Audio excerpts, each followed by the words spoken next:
Mes parents m'ont remis un chèque de 500 € après le décès de mon grand-père et ont dit « Ceci est ta part de l'héritage de grand-père, à prendre ou à laisser ». Pendant ce temps, ils ont partagé l'héritage de 50 billions € entre eux et ma sœur.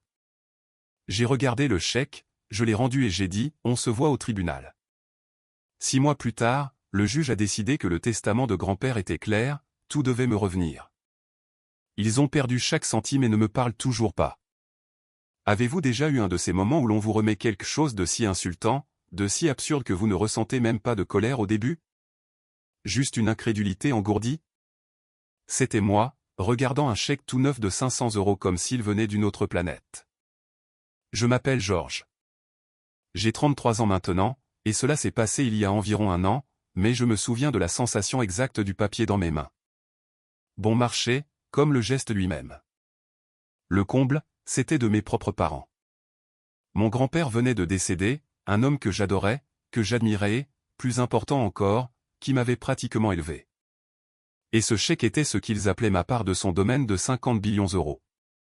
C'est exact, 50 billions €, ma part, le loyer d'une semaine et une gifle. Pour expliquer comment nous en sommes arrivés là, je dois vous ramener un peu en arrière. Avant le décès de grand-père, avant l'argent, avant le silence. En grandissant, je me suis toujours senti comme un étranger dans ma propre famille. Non pas parce que j'étais rebelle ou perturbé, mais parce que je n'étais pas ce que mes parents voulaient. Ma sœur cadette, Madison, était l'enfant prodige depuis le premier jour. Des notes parfaites, bien sûr, mais j'en avais aussi. Capitaine de son équipe de football. Super. Mais j'ai créé une entreprise technologique à l'université qui a été rachetée pour une somme décente. Une nouvelle qu'ils n'ont jamais pris la peine de partager lors des dîners de famille. J'étais calme, trop indépendant et distant, ce qui était leur façon de dire que je ne me soumettais pas. Grand-père Harold, par contre, me comprenait. Il était lui-même un homme calme. Un homme vif, sérieux, qui avait bâti un empire immobilier à partir de rien, en commençant par un seul duplex et en travaillant jour et nuit jusqu'à ce que son nom soit attaché à la moitié de la ville. Il ne se vantait jamais, ne portait jamais de costume voyant ou ne conduisait pas de voiture luxueuse, mais il remarquait tout. Je lui rendais visite chaque dimanche après être revenu en ville à la fin de la vingtaine. Nous parlions d'affaires, de vie, de philosophie. Il avait cette façon d'écouter qui vous faisait sentir que ce que vous disiez comptait vraiment. Mes parents pensaient que je perdais mes week-ends avec un vieil homme. Mes grands-pères riaient et disaient « Laisse-les continuer à te sous-estimer, Georgie. Un jour, ils le regretteront. » Je ne savais pas à quel point ces mots allaient s'avérer prophétiques. Les choses allaient bien en surface. Tendues, bien sûr, mais fonctionnelles. Mes parents n'avaient jamais été ouvertement hostiles, juste distants. Madison et moi restions en contact sporadiquement, surtout pendant les vacances lorsqu'elle se présentait avec des sacs de marque et un nouveau petit ami, que mes parents adoraient tous. Elle avait toujours le don d'attirer toute l'attention dans une pièce, et nos parents buvaient ses paroles comme si elle était le Messie. Je jouais mon rôle, je souriais, je hochais la tête, je répondais aux questions sur cette entreprise technologique que je gérais, même si j'avais figuré dans la liste Forbes 30 Under 30 quelques années auparavant. Non pas qu'il l'ait lu. Puis grand-père est mort. Ce fut une crise cardiaque soudaine dans son sommeil. Paisible au moins. J'ai reçu l'appel de l'avocat de sa succession avant même d'avoir des nouvelles de mes parents. Cela aurait dû être mon premier signal d'alarme. Monsieur Preston, son avocat, m'a dit qu'il y aurait une lecture officielle du testament dans 2 semaines. Il a dit, votre grand-père était très réfléchi, Georges. Il s'est assuré que tout était limpide. Il parlait souvent de vous en termes élogieux. Je me suis présenté à la lecture dans un costume bleu marine sur mesure, pas accent grave-l'œil, mais élégant. Je voulais rendre hommage de la bonne manière. Mes parents et Madison étaient déjà là, se prélassant dans l'immense salle de conférence comme s'ils possédaient l'endroit. Mon père m'a fait un bref signe de tête. Ma mère a à peine levé les yeux de son téléphone, et Madison m'a fait ce faux sourire mielleux qu'elle utilisait quand elle voulait quelque chose. La lecture elle-même était étrangement tendue. Monsieur Preston a passé en revue les formalités habituelles, puis a commencé à décrire les actifs de grand-père, les propriétés, les investissements, les portefeuilles d'actions. Mon grand-père était beaucoup plus riche que ce que nous pensions. 50 billions d'euros répartis dans l'immobilier, les entreprises, les comptes à l'étranger et plus encore. Ma sœur s'est redressée. Les yeux de ma mère se sont posés sur mon père, qui avait un sourire étrange sur le visage. Il semblait calme, trop calme. Et puis est venu le testament. À ma fille Hélène et à son mari Robert. Monsieur Preston a lu « Je ne laisse rien ». Je jure que l'on aurait pu entendre une mouche voler. Ma mère a cligné des yeux. Quoi? Monsieur Preston ne s'est même pas arrêté. À ma petite fille, Madison, je ne laisse rien. Maintenant, Madison s'est redressée brusquement. Attendez, quoi? Cela ne peut pas être exact. Monsieur Preston a continué à lire comme s'il avait déjà fait cela auparavant. À mon petit-fils, George, je laisse la totalité de mon domaine, y compris, mais sans s'y limiter, toutes les propriétés, les participations commerciales, les actifs liquides et les biens personnels, à la condition qu'ils défendent les valeurs d'intégrité, d'humilité et de famille. Un silence inquiétant est tombé sur la pièce. Pas de rage, pas de cris, juste une incrédulité stupéfaite et figée. Je n'ai pas bougé. Je ne pouvais pas. Mon esprit se bousculait pour rattraper les mots que je venais d'entendre. J'ai tout hérité. Tout. J'ai regardé autour de moi. Mes parents étaient assis comme des statues, pâles et inexpressifs. Madison clignait des yeux rapidement comme si elle essayait de redémarrer toute sa compréhension de la réalité. Après cela, les choses sont devenues compliquées, très compliquées. Mes parents ont essayé d'agir comme si de rien n'était. Pendant 2 jours, silence radio. Puis j'ai reçu un message de mon père. Viens à la maison. Nous voulons parler. Aucune explication, aucune excuse, j'y suis simplement allé. Peut-être que j'étais naïf.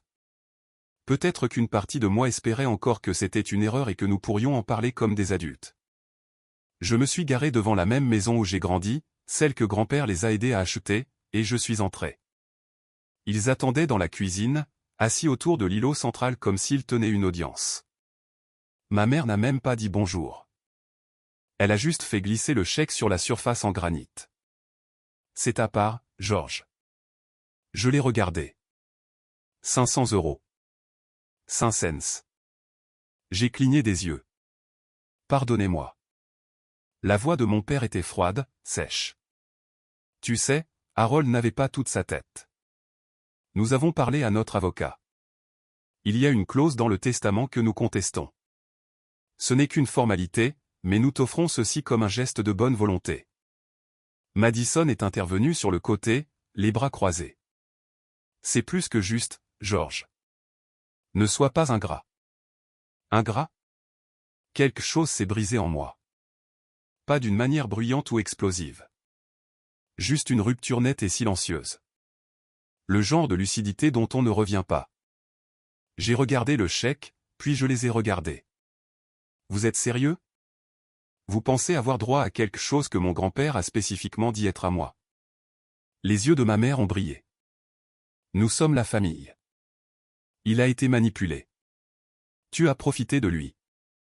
Je n'en croyais pas mes oreilles. Manipulé. Je lui rendais visite chaque semaine. Je l'ai aidé à gérer son portefeuille. J'étais là quand il est entré à l'hôpital. C'est moi qui ai trouvé l'infirmière à domicile après son opération de la hanche. Il ne l'avait même pas appelé pour son dernier anniversaire. J'ai plié le chèque en 2, puis encore une fois, et je l'ai posé soigneusement au milieu de la table. On se voit au tribunal. C'était il y a 6 mois. J'aimerais pouvoir vous dire qu'ils ont reculé après cela.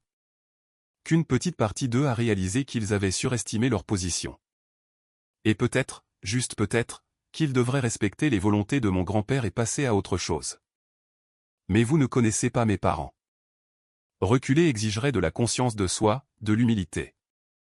Et s'il y a une chose dont ma famille a toujours manqué, surtout ma mère, c'est la capacité d'admettre qu'ils ne sont pas les personnes les plus intelligentes de la pièce.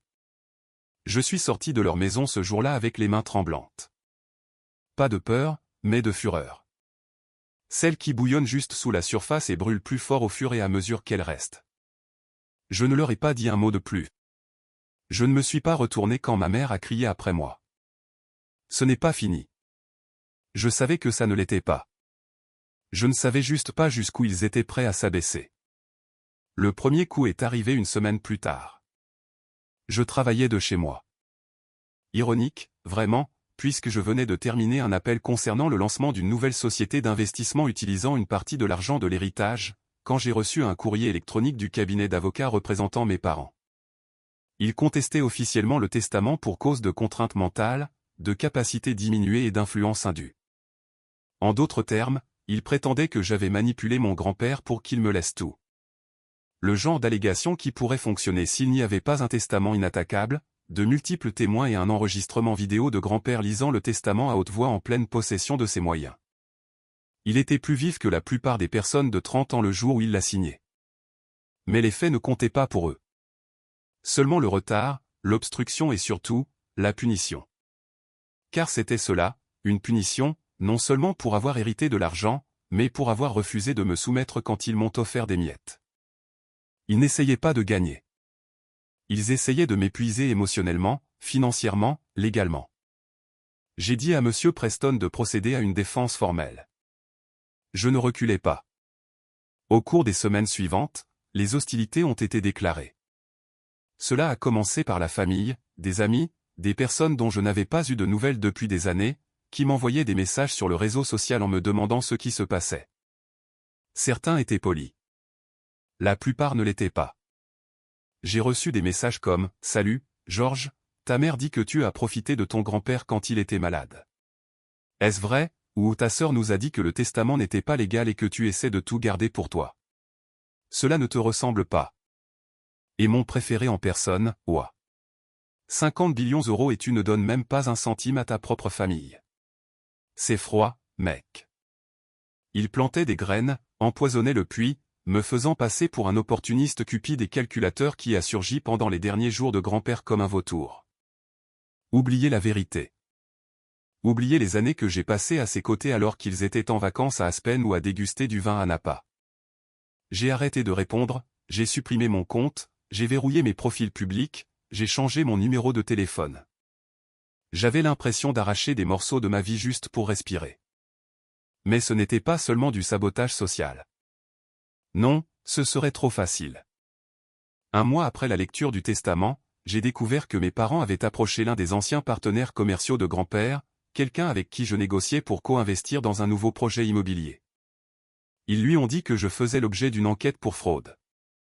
Fraude ? Ils lui ont remis des documents que je ne peux que décrire comme ridiculement faux. L'impression d'une fausse chaîne de courriers électroniques qui semblait avoir été faite sur le logiciel Microsoft Paint et une capture d'écran d'un prétendu virement bancaire de l'un des comptes de grand-père au mien, tous deux complètement fabriqués. L'affaire a échoué. Le partenaire s'est retiré, disant qu'il ne voulait pas de drame. Je ne pouvais pas lui en vouloir. Puis Madison s'est impliquée d'une manière qui m'a choqué même moi. Elle m'a appelé un après-midi. J'ai failli ne pas répondre, mais la curiosité l'a emporté. « Georges » a-t-elle dit, sa voix mielleuse.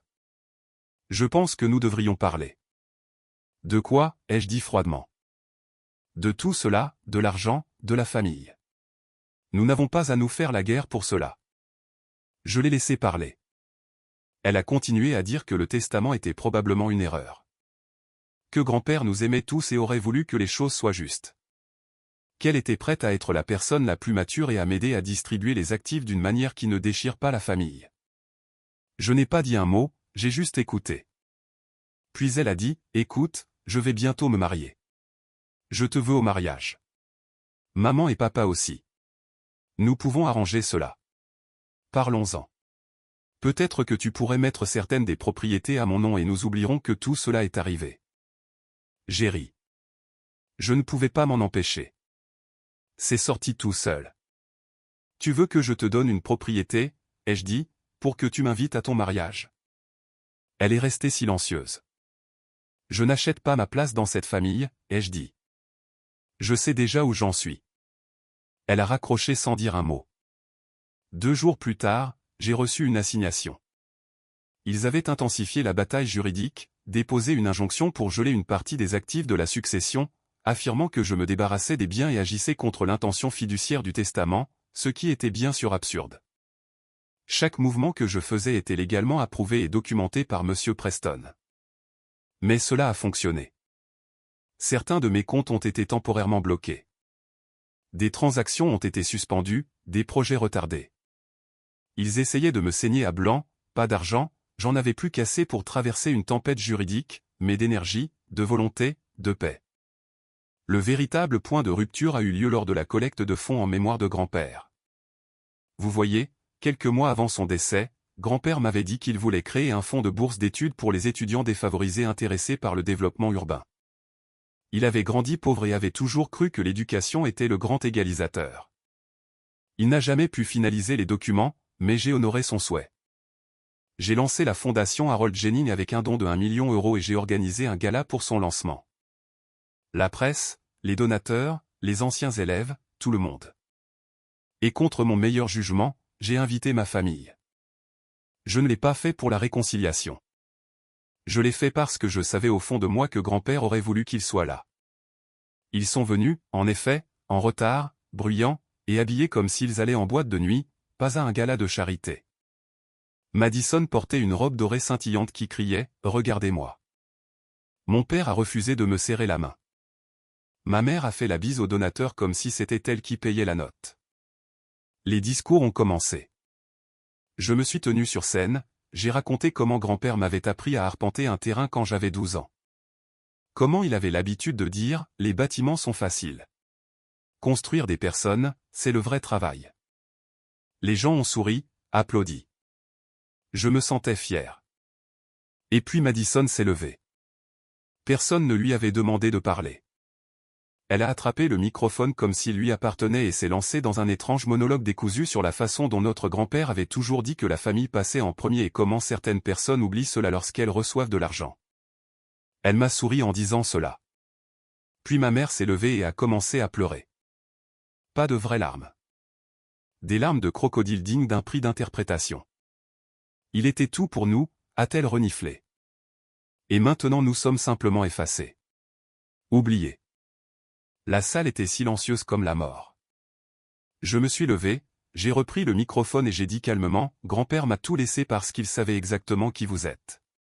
Et maintenant, tout le monde le sait aussi. » Le lendemain, les journaux à scandale en ont fait leur chou gras. Querelle de famille au gala commémoratif d'un millionnaire. Soudain, l'histoire n'était plus seulement interne. Elle était partout. Investisseurs, clients, amis, tous lisaient les gros titres sur une guerre d'héritage public et désordonnée. Mais vous savez quoi? Cette nuit-là ne m'a pas brisé. Elle a tout clarifié. Il n'a jamais été seulement question d'argent. Il ne l'a jamais été. Il était question de pouvoir, d'héritage, de contrôle. Et il détestait que grand-père m'ait tout donné. Non pas parce que je l'avais manipulé, mais parce que je l'avais mérité. Et il ne pouvait pas supporter le fait que, pour une fois, il n'ait pas pu écrire la fin. C'est à ce moment-là que j'ai pris une décision. S'ils voulaient une guerre, ils allaient en avoir une, mais pas celle à laquelle ils s'attendaient. Je n'allais plus jouer en défense. Et le premier mouvement? Eh bien, cela a commencé par fouiller dans quelques documents que M. Preston m'avait discrètement remis le jour de la lecture du testament. Des documents que je n'avais pas regardés jusqu'à présent. Des documents qui changeaient tout. Toucher le fond ne ressemble pas toujours à tout perdre. Parfois, cela ressemble à se tenir dans un appartement de plusieurs millions d'euros que vous possédez techniquement. Regardez votre reflet dans une vitre du sol au plafond pendant que votre famille détruit votre réputation dans la presse. Cela ressemble à vérifier votre téléphone et avoir des messages d'anciens amis dont vous n'avez pas eu de nouvelles depuis des années, non pas pour prendre des nouvelles, mais pour demander « Est-ce vrai ?» Cela ressemble à se demander si toute cette guerre en vaut la peine, même lorsque vous avez légalement raison, que vous êtes moralement justifié et franchement plus riche que jamais. C'est là que j'en étais dans les semaines suivant le gala. Après le chaos que ma famille a semé lors de l'événement de la fondation, les gros titres se sont propagés comme une traînée de poudre. Les médias locaux l'ont repris en premier, puis les médias nationaux. Un héritier de l'immobilier accusé d'avoir manipulé son grand-père mourant. Une sœur privée d'héritage s'exprime. La fortune familiale déclenche une tempête juridique. Le pire, c'est qu'il ne citait aucun fait, juste des opinions, des insinuations et des sources anonymes stratégiquement placées. Je ne sais pas si c'était ma mère, mon père, Madison ou une agence de relations publiques qu'ils avaient engagée en coulisses, mais quelqu'un leur fournissait exactement ce dont ils avaient besoin pour déformer le récit. Au début, j'ai essayé de l'ignorer. Grand-père m'avait appris à rester au-dessus du bruit. Ne lutte jamais avec des cochons, Georgie. Il avait l'habitude de dire, vous vous salissez tous les deux, mais il n'y en a qu'un qui apprécie. Mais cette philosophie ne fonctionne que lorsque les gens croient que la vérité fera surface. Lorsqu'ils ont faim de potins, de scandales et de drames familiaux accompagnés de signes de monnaie, la vérité est vite enterrée. Je devais conclure 2 accords d'investissement majeurs ce mois-là. Les 2 partenariats avec des cabinets réputés à Chicago et à Austin se sont retirés dans les jours qui ont suivi la frénésie médiatique. Ils ne voulaient pas être liés à quelqu'un mêlé à un conflit public sur un héritage. Je ne pouvais pas leur en vouloir. Cela semblait désordonné, risqué, et le pire, c'est que je savais que j'avais raison. J'avais tous les reçus, toutes les signatures légales, toutes les confirmations enregistrées en vidéo des intentions de mon grand-père. Mais rien de tout cela ne comptait au tribunal de l'opinion publique. J'ai commencé à perdre le sommeil. Mon alimentation a été désastreuse. Je travaillais de moins en moins de chez moi, choisissant plutôt d'errer dans la ville avec un vêtement à capuche et des lunettes de soleil comme une célébrité coupable, essayant d'éviter les regards et les murmures. Même les employés de la tour Jennings, le gratte-ciel phare que grand-père et moi avions rénové ensemble, ont commencé à me regarder différemment. Un concierge, qui souriait toujours à mon arrivée, ne me regardait même plus dans les yeux. Mais ce n'est ni la presse, ni les pertes commerciales, ni même l'isolement social qui m'ont brisé.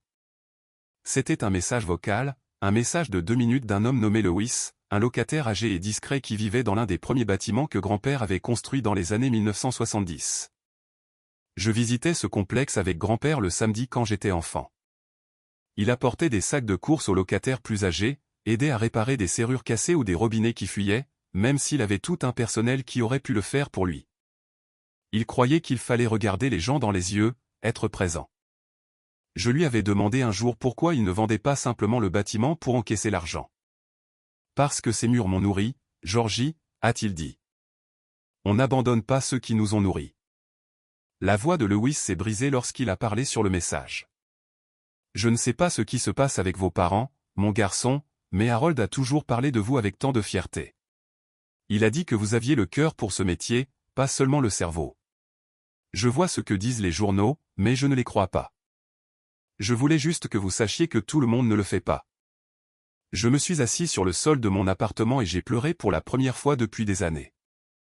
Pas de gros sanglots bruyants, juste des larmes silencieuses qui continuaient de couler comme un robinet laissé ouvert trop longtemps.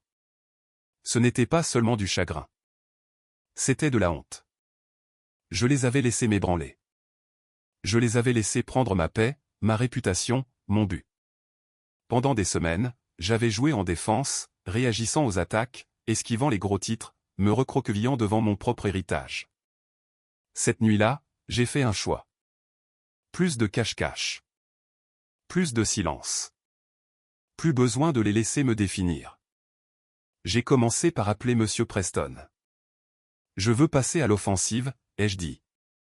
Mais pas avec des avocats, avec la vérité. Au cours des jours suivants, j'ai reconstruit lentement, silencieusement.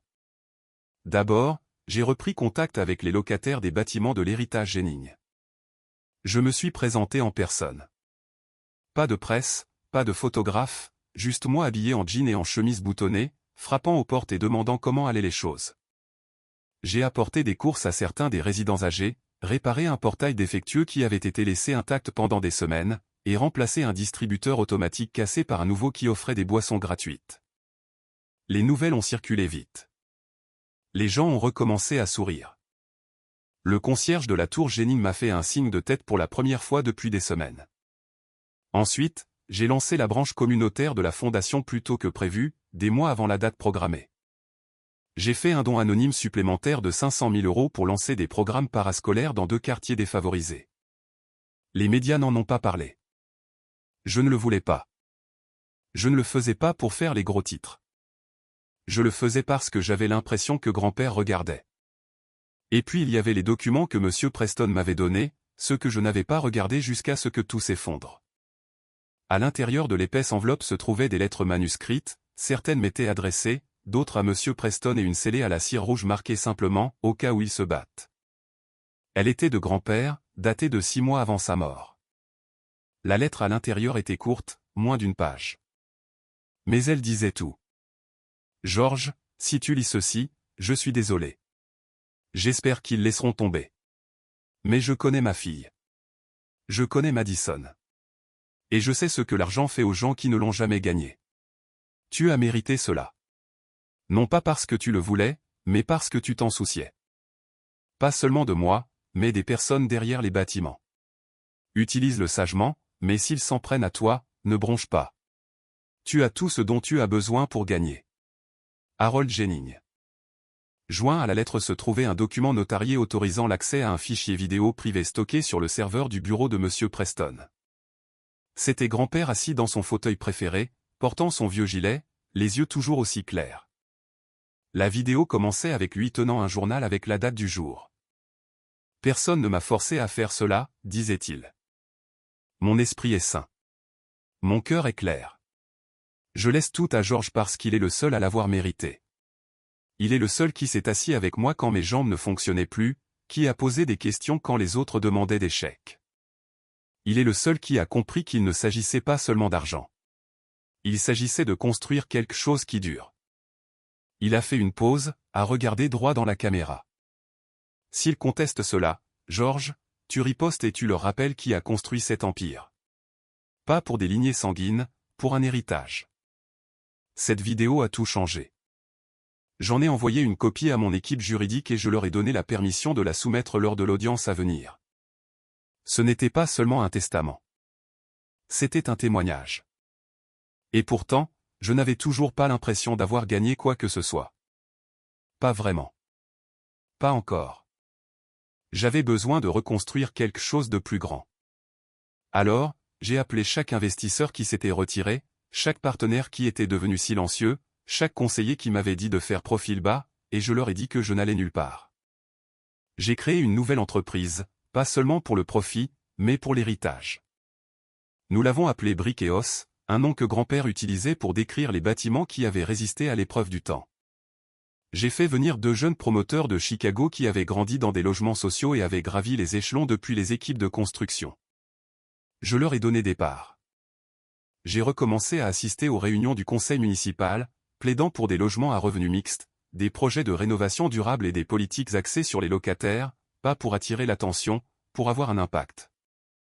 Un soir, alors que je fermais le bureau de Brick et Os, j'ai trouvé une lettre glissée sous la porte. Elle venait de l'un de mes anciens professeurs de commerce. Il avait vu les gros titres, lu les documents du tribunal et voulait m'offrir son soutien. Mais plus que cela, il avait joint une copie d'une lettre de recommandation que grand-père avait écrite à mon sujet, sans que je le lui demande, à l'époque où je postulais pour mes études supérieures. Il a le cœur d'un bâtisseur, disait la lettre, et une colonne vertébrale en pierre. Si vous ne l'admettez pas, ce sera votre perte, pas la sienne. Pour la première fois depuis des mois, j'ai souri. Non pas parce que j'avais déjà gagné, mais parce que je n'étais plus brisé. Ils pensaient pouvoir me coincer, me faire honte, m'enterrer. Mais ils avaient oublié quelque chose de crucial. J'étais le petit-fils de Harold Jennings. Et je ne m'effondre pas. La date du tribunal a été fixée. Dans quelques semaines à peine. Et ce que mes parents ne savaient pas, c'est que j'avais encore une carte à jouer. Un dernier secret que grand-père avait laissé derrière lui. Quelque chose que même M. Preston ne savait pas que j'avais trouvé. Et quand je le révélerai, tout changerait. On dit toujours que la vengeance est un plat qui se mange froid. Mais je pense que c'est faux. La vengeance froide et désordonnée. Elle est hâtive, impulsive, tout en émotion et sans contrôle. La vraie vengeance, celle qui les frappe là où ça fait mal. Celle qui les laisse stupéfaits et sans voix. Elle nécessite de la planification, de la précision, de la patience, et de la patience, j'en avais à revendre. Maintenant, après m'être reconstruit et avoir rebâti Brick et Os sur les cendres de la campagne de diffamation de ma famille, je n'étais pas seulement debout à nouveau. J'étais plus fort, plus sage, plus calme. La tempête publique commençait à se calmer. L'attention des médias s'était estompée. Une fois que les gens ont réalisé que je n'étais pas le méchant qu'on leur avait servi par le biais de communiqués de presse et de chroniques de potins avides de drame, ils sont passés à des scandales plus croustillants. J'ai laissé le silence jouer en ma faveur. Mais je n'ai pas oublié, ni le chèque, ni les faux documents, ni l'embuscade publique au gala de la Fondation, ni la trahison de mon propre sang. Alors, quand la date du tribunal est finalement arrivée sur le calendrier, un lundi matin à la fin du printemps, je savais qu'il était temps d'arrêter complètement de jouer en défense, j'allais les anéantir. Mais pas seulement avec des preuves, pas seulement avec la vérité. Je voulais prendre tout ce sur quoi ils avaient construit leur ego, leur illusion de pouvoir, leur sentiment de droit, leur image publique, et le réduire en poussière. Pas par méchanceté, par justice, par besoin d'équilibrer les balances que mon grand-père m'avait confiées. Et cela a commencé avec ce secret. Celui que grand-père avait caché, enterré dans les derniers tiroirs de son bureau. Des tiroirs que je n'avais pas ouverts jusqu'à la 2e semaine d'avril. C'était une simple enveloppe, jaunie par le temps, scellée par une cire cassante qui s'est fissurée lorsque je l'ai ouverte. À l'intérieur, une copie d'un accord, un contrat notarié signé, daté de 1989. La signature de mon grand-père, celle de ma mère, celle de mon père. C'était un accord de déshéritement légal. Apparemment, bien avant que Madison ou moi ne soyons nés, mes parents s'étaient mis dans de graves difficultés financières, dettes de jeu, fraude commerciale, quelque chose de désordonné et de non-dit. Grand-père les avait tirés d'affaires, avait payé les créanciers, couvert le désordre juridique, et en retour, ils avaient renoncé par écrit à toute réclamation future sur son domaine devant 2 témoins. Et ils l'avaient complètement oublié. Monsieur Preston ne l'avait jamais vu. Il devait être antérieur à l'implication du cabinet dans les affaires de grand-père, mais il était réel. Et si cela ne suffisait pas, le 2e document a tout scellé. Une entrée de journal intime manuscrite datée de 2 semaines avant la finalisation du testament. Hélène et Robert pensent que j'ai oublié 1989. Je ne l'ai pas fait. Je ne le ferai jamais. J'ai gardé leur secret parce que je les aime. Mais l'amour a des limites. Ce domaine appartient à Georges. Les autres ont eu leur chance. Je me suis assis à l'ancien bureau de grand-père et j'ai simplement fixé ces mots. Ils n'avaient aucune idée de l'existence de cela. Aucune idée que leur contestation du testament était vouée à l'échec depuis le début. Et c'était mon avantage. Pourtant, je ne voulais pas gagner simplement en entrant dans le tribunal et en exhibant le document comme dans une scène de film dramatique. Ce serait satisfaisant, bien sûr, mais temporaire. Le tribunal se prononcerait en ma faveur, et ils rentreraient chez eux amers et fauchés, peut-être plus en colère qu'avant. Et pire encore, ils continueraient à raconter leur histoire. Nous avons été trompés. Nous avons été volés. Nous sommes les victimes. Non, je voulais qu'ils voient la vérité et ressentent les conséquences. Alors, j'ai conçu un plan. D'abord, j'avais besoin d'alliés. J'ai appelé l'ancien petit ami de Madison, Jared. Nous ne nous étions pas parlé depuis des années, mais je me souvenais qu'il m'avait un jour pris à part lors d'une fête de Noël en famille et m'avait dit « Mec, je ne sais pas comment tu les supportes. Les parents de Madison la rendent 10 fois pire. » À l'époque, j'en avais ri, mais maintenant j'étais curieux. Il a répondu à la première sonnerie. George Jennings. Ouah. Tu appelles pour me demander de témoigner au procès? Le ferais-tu? Il a fait une pause. Cela dépend. Qu'est-ce que j'y gagne? Une certaine conclusion, ai-je dit. Et une faveur que tu pourras réclamer plus tard. Il a accepté. Il n'a pas seulement accepté. Il a déversé des années de frustration refoulée sur la façon dont ma famille l'avait traité, comment ma mère l'avait appelé un tremplin, comment mon père lui avait dit un jour de rester à sa place lorsqu'il avait essayé d'aider Madison à construire sa marque de mode en ligne qui a fait faillite. Apparemment, ils avaient promis de soutenir l'entreprise avec l'argent de la famille, puis l'avaient blâmée quand elle a coulé. Il avait des reçus, des courriers électroniques, des messages. Un message vocal particulièrement accablant de Madison se moquant de l'état mental de grand-père tout en discutant de la façon de partager l'héritage avant que George ne devienne cupide. Elle ne prenait même pas la peine de le cacher. Ensuite, j'ai contacté une ancienne amie de l'université, Carla. Elle était maintenant partenaire dans une agence de relations publiques montante spécialisée dans la gestion de crises et la récupération de récits. Je lui ai demandé de m'aider à raconter mon histoire, pas dans une frénésie médiatique, mais d'une manière contrôlée et délibérée. Elle a accepté à une condition. Je la laissais tout voir. Je lui ai envoyé les documents, le testament, la vidéo, le contrat de déshéritement, les enregistrements de Jared, le message vocal du locataire, Lewis. Elle m'a rappelé le lendemain et m'a dit, « Georges, c'est une mine d'or. » En une semaine, elle avait un plan. Nous lancerions une courte série documentaire en ligne. 3 épisodes de 10 minutes. Pas accent grave-l'œil, pas dramatique, juste des faits, des images de grand-père parlant, des témoignages de locataires, des captures d'écran de documents, les extraits de Jared, et moi parlant simplement de ce qu'il signifiait pour moi, de la façon dont cette guerre ne concernait pas l'argent, mais l'honneur de son héritage. « Laisse le public voir qui tu es, » a dit Carla. « Pas ce que tes parents disent que tu es. » La série sortirait la veille de l'audience au tribunal. Pendant ce temps, Monsieur Preston a préparé notre dossier juridique avec la puissance de feu supplémentaire de l'accord de déshéritement. Il l'a gardé secret, l'a scellé, en fait, pour que nous puissions le présenter au moment parfait. Je lui faisais confiance avec tout maintenant. Il était devenu plus que l'avocat de grand-père. Il était mon allié. Au cours de la dernière semaine avant le procès, j'ai fait un dernier mouvement. J'ai rendu visite à Madison. Elle a ouvert la porte de son nouvel appartement en peignoir, tenant un jus vert comme s'il s'agissait d'un trophée. Ses yeux se sont rétrécis. Eh bien, regardez qui a finalement arrêté de se cacher.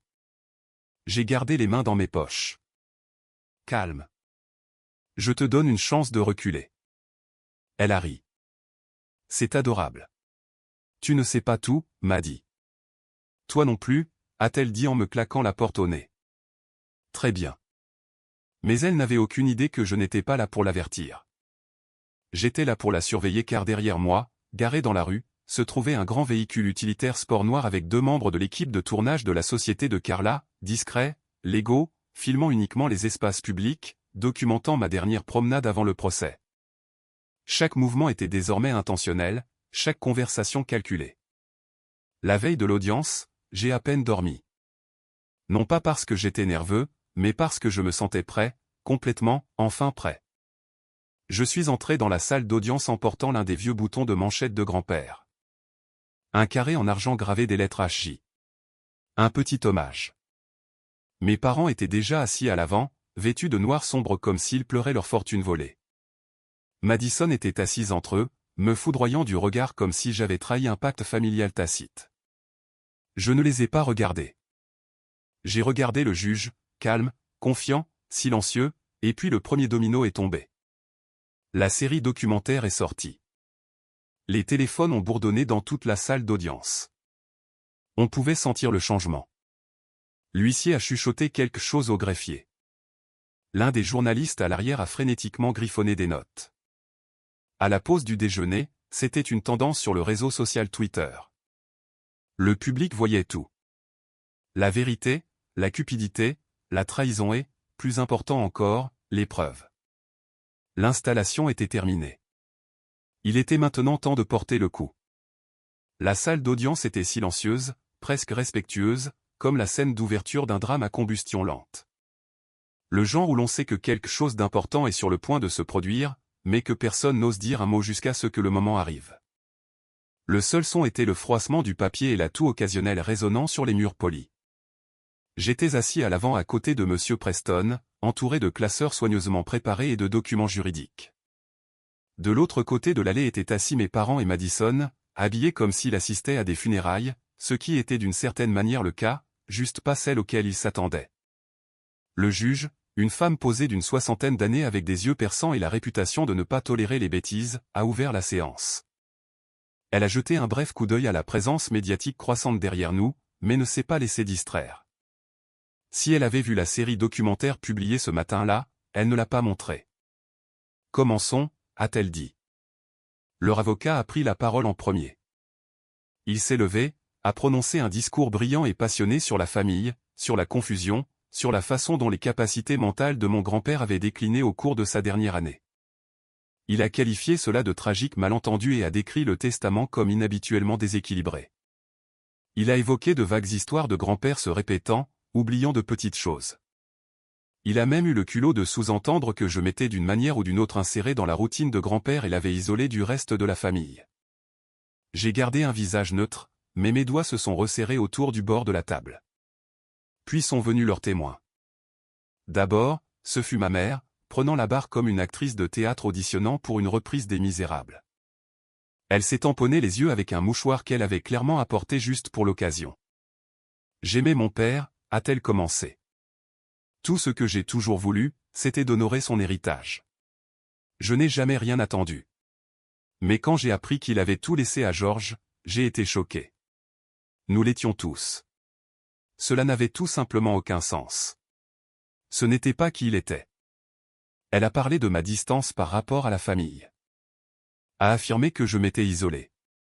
Elle a même dit que grand-père aurait été horrifié de voir ce que j'avais fait avec l'argent de la fondation. C'est à ce moment-là que j'ai vu le sourcil du juge se soulever. Madison a suivi. Si maman était la pleureuse, Madison était la reine de glace. Froide, contrôlée, condescendante. Je ne suis pas ici pour l'argent, a-t-elle dit. Je suis ici parce que quelque chose ne me semble pas juste. Mon grand-père m'a toujours dit que j'aiderais à diriger l'héritage familial. Il m'a parlé de diriger le côté caritatif de son empire. Ce testament, il n'est pas seulement injuste, il est faux. Leur avocat a terminé sa présentation là, confiant. Puis ce fut notre tour. Monsieur Preston s'est levé lentement, ajustant ses lunettes. Votre honneur, nous serons brefs car les faits sont clairs. Il a présenté le testament officiel signé, attesté et notarié avec une déclaration de l'avocat présent lors de sa création. Nous avons soumis 3 ans de dossiers médicaux, vérifiant la force cognitive de grand-père jusqu'au dernier mois de sa vie. Nous avions des images vidéo de lui assistant à des événements publics, parlant clairement, articulant des idées détaillées, mais rien de tout cela n'était le véritable coup de grâce. D'abord, nous avons appelé Jared. Il s'est avancé à la barre comme s'il avait attendu ce moment toute sa vie. Il n'a pas tempêté, n'a pas explosé de rage. Il a simplement parlé clairement de la pression, de la manipulation, des mensonges. Il a fait écouter le message vocal de Madison. Je veux dire, il est vieux. Georges le convainc probablement de faire quelque chose de dramatique, mais peu importe. Quand ce sera fini, nous réparons ça. L'argent de la famille appartient à la famille. La salle d'audience est devenue silencieuse. Puis vint l'accord de déshéritement. Monsieur Preston l'a remis au juge dans un dossier scellé, expliquant la dissimulation financière de 1989. Le juge a légèrement haussé les sourcils en scannant les signatures. Les noms de mes parents, juste là, à l'encre. Mais le dernier clou, la vidéo de grand-père. Nous avons fait entrer un moniteur et le greffier du tribunal a appuyé sur lecture. Il était là. Grand-père, avec son gilet et tout, regardant directement la caméra. Calme, clair, intentionnel. À mon petit-fils, Georges, je laisse tout parce que je lui fais confiance. Je crois en lui parce qu'il l'a mérité. Pas par le sang, mais par la loyauté. Lorsque l'écran est devenu noir, le silence dans la salle d'audience était assourdissant. Le juge a croisé les mains et s'est penché en avant. J'en ai assez vu. Elle n'a même pas demandé de plaidoirie de clôture. À la lumière des preuves accablantes, y compris le témoignage vidéo, les accords notariés et les récits de témoins à l'appui, ce tribunal conclut que le testament est valide et contraignant. Les demandes des plaignants sont rejetées dans leur intégralité. Toute autorité légale et financière reste au défendeur. De plus, je renvoie cette affaire pour un examen civil concernant une tentative de fraude successorale, une diffamation et le dépôt de documents sciemment faux. Je n'ai pas souri, non pas parce que je n'étais pas satisfait, mais parce que je savais que ce n'était pas le genre de victoire que l'on célèbre avec des acclamations. C'était le genre avec lequel on s'assoit, le genre que l'on respire lentement, sentant son poids s'installer dans sa poitrine après des mois de guerre. Mes parents sont restés figés. Le visage de ma mère a perdu ses couleurs, sa mâchoire s'est relâchée. Mon père s'est penché en arrière lentement comme si quelqu'un l'avait frappé dans le ventre, mais il ne voulait pas le montrer. Madison regardait simplement droit devant elle, sans cligner des yeux. Les retombées ont commencé immédiatement. Les journalistes ont envahi l'extérieur du palais de justice. L'équipe de Carla a publié un dernier segment ce soir-là. Le verdict. Cela liait tout ensemble. Les fausses histoires, la manipulation, le testament, le jugement. Les réseaux sociaux se sont illuminés avec des gros titres comme « Il a hérité de 50 billions €. Ils lui ont donné un chèque de 500 €. Maintenant ils n'ont rien. Une famille a essayé de voler un héritage. Ils ont oublié qu'ils étaient déjà déshérités. La vengeance silencieuse d'un petit-fils gagne au tribunal. Mais je n'ai pas parlé à la presse. Je ne me suis pas réjoui. Je me suis juste mis au travail. J'ai développé la fondation Harold Jennings. Nous avons ouvert un nouveau siège social au centre-ville, un élégant bâtiment en verre avec une immense peinture murale de grand-père dans le hall d'entrée. J'ai ajouté 5 membres du personnel à temps plein pour gérer les bourses d'études, les subventions au logement et les programmes de mentorat pour les jeunes. Briqueos a décollé comme une traînée de poudre. Avec le nuage du scandale dissipé, les investisseurs sont revenus. Nous avons conclu un accord portant sur de multiples villes qui a fait la une des journaux nationaux. J'ai offert des stages à des enfants des quartiers que grand-père avait autrefois développés. Des enfants qui me rappelaient le garçon que j'étais. Et ma famille. Ils se sont effondrés. L'examen de la fraude a conduit à des enquêtes sur leurs autres entreprises. Il s'avère que mon père falsifiait les comptes dans l'une de ses sociétés de conseil et les poursuites civiles n'ont pas aidé son image. Madison a perdu ses contrats en tant qu'influenceuse après que l'extrait vocal soit devenu viral. Les marques ne voulaient pas être associées à quelqu'un qui plaisantait sur la manipulation d'un vieil homme. Et ma mère, eh bien, elle s'est effacée. Plus de présidences de clubs de jardinage. Plus de reportages dans les magazines sur papier glacé. Au début, ils ont essayé de me contacter. Des courriers électroniques, des lettres, un message vocal de mon père, plein de fausse humilité. Nous voulons juste parler, George. Nous sommes toujours une famille. Tu as prouvé ton point de vue. Mais je n'ai pas répondu car je n'avais plus rien à prouver. Des mois plus tard, j'ai reçu un colis par la poste. Pas d'adresse d'expéditeur. À l'intérieur se trouvait le chèque de 500 €. L'original, celui qu'ils avaient fait glisser sur la table comme si c'était tout ce que je valais. Il avait été déchiré en deux. Pas de mots, juste le chèque cassé. Je suis resté assis là un moment, à le regarder. Puis je l'ai ramassé, j'ai marché jusqu'à l'arrière de ma propriété où j'avais planté un petit arbre à la mémoire de grand-père et je l'ai enterré sous les racines. Une boucle bouclée, un chapitre qui se ferme. Et alors que le vent se levait à travers les arbres, j'ai repensé aux derniers mots qu'il m'avait dit la semaine précédant son décès. L'héritage ne concerne pas l'argent, Georgie. Il s'agit de ce dont ils se souviennent quand tu n'es plus là. Ils se souviendront de lui. Et maintenant, qu'ils le veuillent ou non, ils se souviendront de moi aussi. Ils m'ont donné 500 € pour disparaître. Je leur ai donné la vérité et cela leur a tout coûté.